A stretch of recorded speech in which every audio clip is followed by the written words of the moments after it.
پہلے کالا افریتم من الجن، جنوں میں سے ایک بہت بڑا جن بولا، کہنے لگا حضور آپ کا یہ تخت برخاست ہونے سے پہلے لے آؤں گا.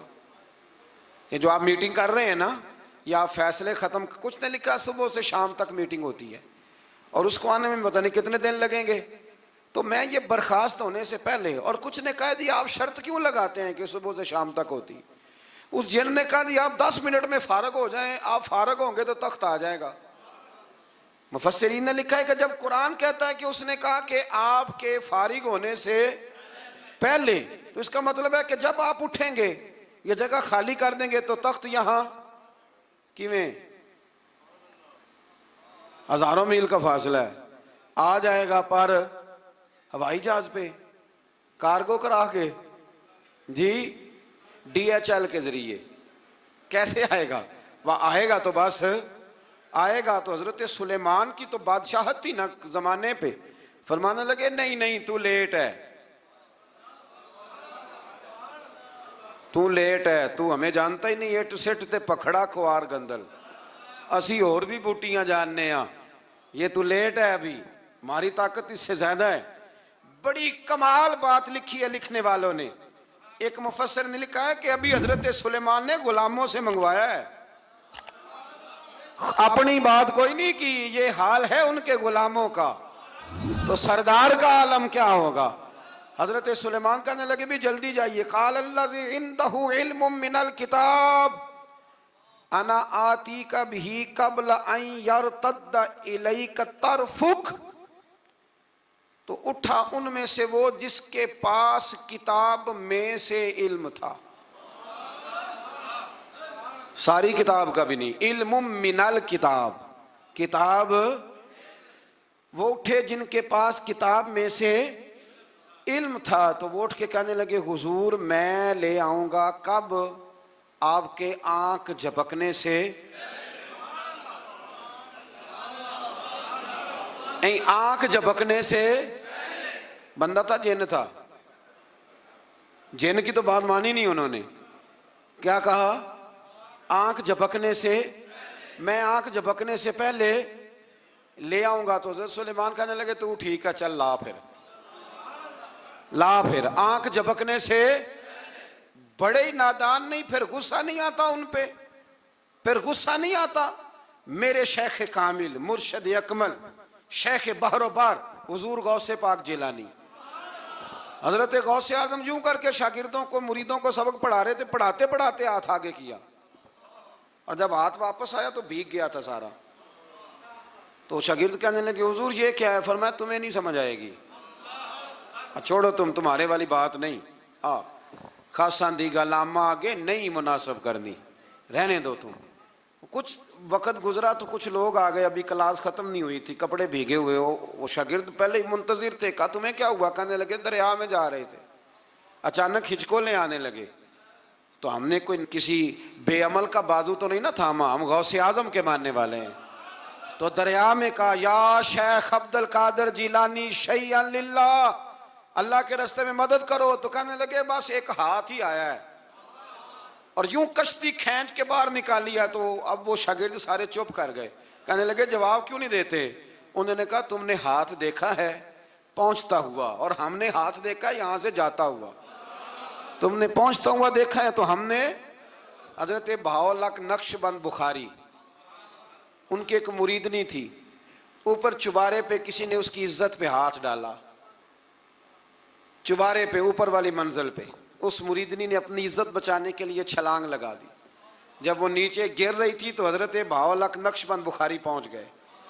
نیچے کوئی ایسا بندوبست کر دیا، کوئی چارپائی بچھا دی، کوئی ایسا جس پہ وہ آ کے آرام سے گری اور بچ گئی. حضرت صاحب کی طرف دیکھ کے کہنے لگی حضور آپ کب آئے؟ فرمانے لگے پتر جب تو چبارے سے چلی تھی تب میں بخارے سے چلا تھا. جب تو چبارے سے چلی تھی نا تب میں بخارے سے چلا تھا، اور تیرے نیچے آنے تک میں بھی پہنچ گیا ہوں. میں بھی مالیدہ کم راکھی کرنا، پھل کچے ہون یا پکے، اے پیر مریداں دے سر تے ہی رہندا ہے. اے جھوٹے ہون یا سچے، یہ پکی غلامی کریں یا کچی کریں، پیر کی بھی مجبوری ہوتی ہے. کیا کریں؟ پیر مریداں دے